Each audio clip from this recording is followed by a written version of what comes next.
Today's video is a little bit festive. We're going to be getting into the Christmas spirit. I am going to be showing you how to make Snowmen Macarons. They're super cute for like a little party, if you're having people round, you want little nibbles. And you might be thinking, oh my god, but aren't macarons really hard? They're actually easier to make than you might think if you just sort of stay calm, take everything slowly, and you just follow the exact formula to success. I'm going to be sharing that with you today. Without further ado, let's just get straight into it. The first thing we need to do when we're making macarons is get our egg whites. What you do is you weigh out your egg whites as you're splitting them, and then whatever that number is, you times it by 1.2, which is what is going to be the measurement for your icing sugar and your almond flour. So let's do that and see what we're working with today. You just have to be careful not to get any yolk in there at all. The reason you can't get any yolk in there is because we're making a meringue, and that will mean it won't whip up properly, so we don't want that. I have got 64 grams of egg whites, and then I'm just going to do some quick maths on my iPhone because I am not very good at maths in real life. So we're going to do 64 times 1.2,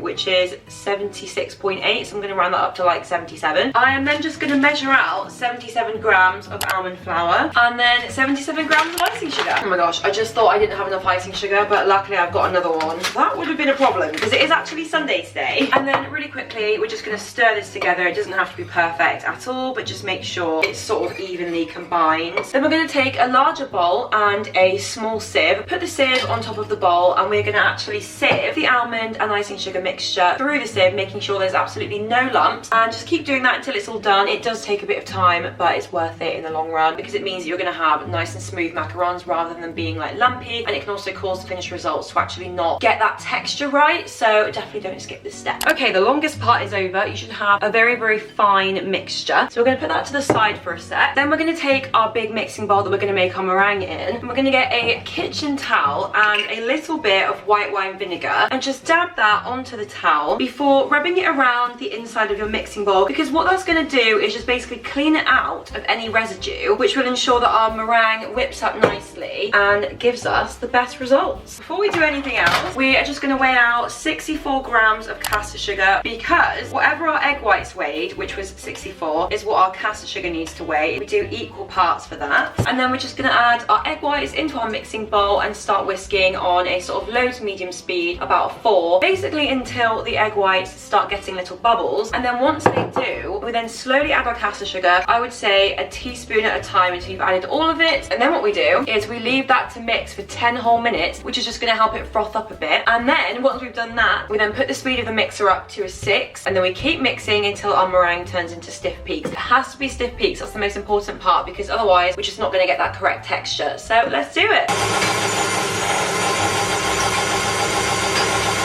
We've reached our stiff peak stage, and stiff peak is basically when it looks like this, it holds its shape, it's not moving around. Now we're going to be moving on to macronaging, which is basically the most important step. It has to be done right. I'm just removing any excess meringue. We're going to add half of our almond mixture into the bowl and then really carefully fold it through, and then once that's been incorporated, we do the other half. Then we keep folding and folding as gently as possible until we reach something called the ribbon stage, which is basically where you can lift up the mixture and go like this with it. It basically creates a ribbon as you're doing that, and that is how you know it's done. It's sort of like a thick ribbon, it's not like a really loose ribbon. The one thing you don't want to do is over mix it, because if it's under mixed you can save that, but if it's over mixed, unfortunately it can't be saved. Take your time, don't rush, and then we'll move on to the next stage. Once we've got it to that stage, it's now time to pipe it onto our baking paper. As you can see, I hope you can see, I have created these sort of like snowman stencils on my baking paper, and it's actually really easy to do. You basically just have to get 2 small circular cookie cutters like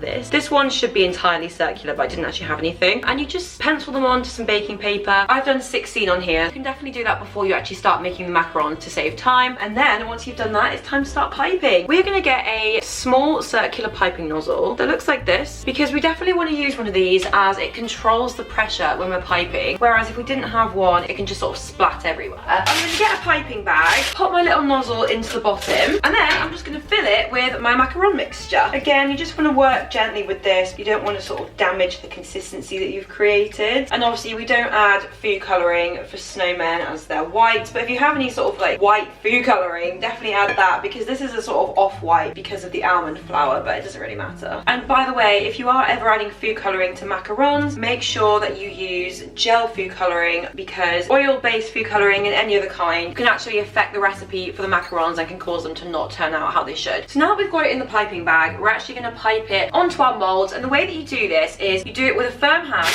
even pressure. You start in the middle of the stencil and then sort of push out so it's creating like a circle, and then when you get to the top you just sort of like swirl the end, and then you do it again for the small one. Definitely don't go obviously beyond the lines, as that can just sort of make them too big, and then just keep doing that for all of them until you have 16 snowman shells. When they're all done, you're just going to give the tray a gentle tap against the countertop, which is going to get rid of any of those little bubbles that are on the top. And then what we need to do now is wait for them to develop a sort of skin, which is basically where you can touch the top of the macaron before they go in the oven and your finger doesn't get any residue on it basically. If you don't wait for this step, they're not going to turn out properly. You're not going to get that nice like shiny top for the macarons. So I'll come back when they've finished setting, and then we're going to preheat our oven to 130 degrees today. I have got a fan oven, and the thing is with macarons is everybody's oven is going to cook them at a different temperature, so you sort of have to figure out what your like sweet spot is for your oven basically. Mine is 130, but halfway through cooking them I also am going to put a foil dome basically over the top, because as they're white I don't want them to have any browning. So I will see you in a bit. Okay, so now that we've got our baked and cool macaron shells, we are now going to fill them with vanilla buttercream and then decorate the tops. In this bowl I've just got some plain vanilla buttercream, which I'm going to add to a piping bag, and then before we pipe them we're just going to match them up so that we've got two which are of similar size to each other, because when we actually pipe them we don't want one side to be a lot bigger than the other side. Even though they are fully cooled, you just want to still be gentle with them. They can easily break, so we want to avoid that. They're all evenly matched up. Let's add our buttercream to a piping bag and start piping a little bit in each one. They don't actually need too much, it's just basically enough to like stick them together basically. I've had to tie my hair up, stuff's getting serious. Also, if you would like to try out my buttercream recipe, I will link my tutorial and video on the screen for you. In this bowl here I've got some leftover royal icing which we're going to use to decorate the snowman. So we need to divide it into 3 different colours: black, orange and blue. Blue for the scarf, orange for the beak and black for the little like buttons and eyes. I'm just going to evenly portion this into some little ramekins, and then I'm just going to add in the different food colourings, add them to piping bags, and then we can start decorating.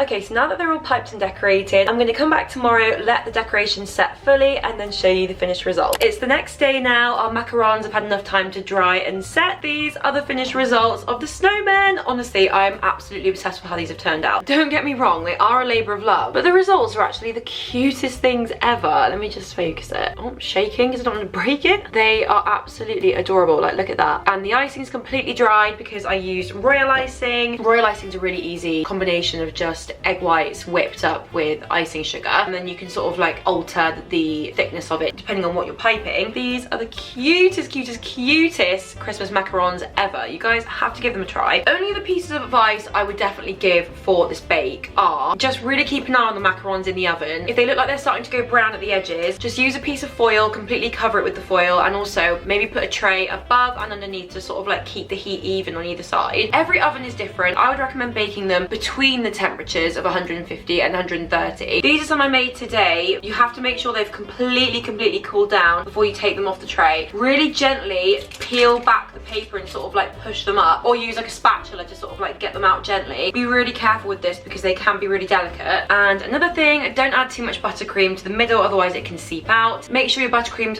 fairly thick just so it holds its shape. If you don't like buttercream, you can use ganache. You can do any flavour or colour. It doesn't have to be white. You can do a different coloured scarf if you want. You can go crazy with the customization. They're so fun, but as long as you just do the most important steps correctly, the macronage, don't over macronage, try not to under macronage, but like I said earlier, if you've got to choose between the two, definitely err on the side of caution and sort of do it under, because otherwise you're gonna have like a liquidy mess. I would also recommend, if you can, getting a plain silicone mat and then putting your stencil underneath it and actually baking on the silicone mat, because you get a nice shiny bottom that way. On that note, that does complete this snowman macaron video. I hope you did enjoy it coming along with me to make them. I will put my recipe in the description for you. Be sure to let me know in the comments if you give them a try or if you're thinking of making them. Don't forget to hit the like button, the hype button, and subscribe to my channel, and I will see you next week for a new video.